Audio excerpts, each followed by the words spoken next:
വാർത്തയോട് പറഞ്ഞു. നെക്സ്റ്റ് വാർത്ത. കേരളത്തിൽ പുരാണ രീതിയിലുള്ള സ്വയംവരം തിരിച്ചു വരുന്നു. വാർത്തകൾ വിശദമായി. പ്രശസ്ത സിനിമാ താരവും ആങ്കറുമായ പേളി മാണിക്കാണ് സ്വയംവര മത്സരം ആലുവ പാലസിൽ നടക്കുന്നത്. കണ്ടീഷൻസ് ഇതാണ്. നൂഡിൽസ് പോലെ ഇരിക്കുന്ന പേളിയുടെ തലമുടി വലിച്ചു നീട്ടി സ്ട്രെയിറ്റ് ആക്കുന്നവർക്ക് പേളി മാണിയെ സ്വന്തമാക്കാം.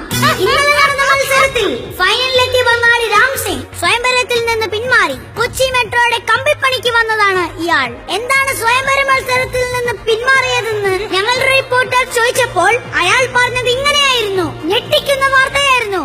मैम राम सिंह हूँ, बंगाल में आता हूँ. मैम മെയിൻ സ്ഥലം പെരുമ്പാവൂർ ഹൂം. ഉള്ളത് പറയാലോ, കൊച്ചി മെട്രോക്കുള്ള എത്ര വലിയ വളഞ്ഞ കമ്പി അടിച്ചു നൂർത്തി ശരിയാക്കും. എന്നാലും എന്റെ ബംഗാൾ ഭഗവതി, പേളിയുടെ തലമുടി എന്നെ കൊണ്ട് നൂർത്താൻ പറ്റില്ല. എനിക്കൊരു കുടുംബമുണ്ട്, വീട്ടിൽ പോകണം. മാതാജി പിതാജി എന്നെ പേളിയുടെ സ്വയംവരത്തിന് കൊണ്ടുപോകല്ലേ, നശിപ്പിക്കല്ലേ എന്നെ. ഇങ്ങനെ കരയുന്ന രാം സിംഗിന് കുരുത്തക്കേട് വാർത്ത പൊന്നാടനേറ്റ് സ്വീകരിച്ചു. ഇന്നത്തെ വാർത്ത ബുള്ളറ്റ് ഇവിടെ പൂർണ്ണമാകുന്നു. അടുത്ത വാർത്ത ബുള്ളറ്റ് തോന്നിയ പോലെ തോന്നിയ സമയത്ത് വായിക്കും. സൗകര്യമുണ്ടെങ്കിൽ കേട്ടാൽ മതി.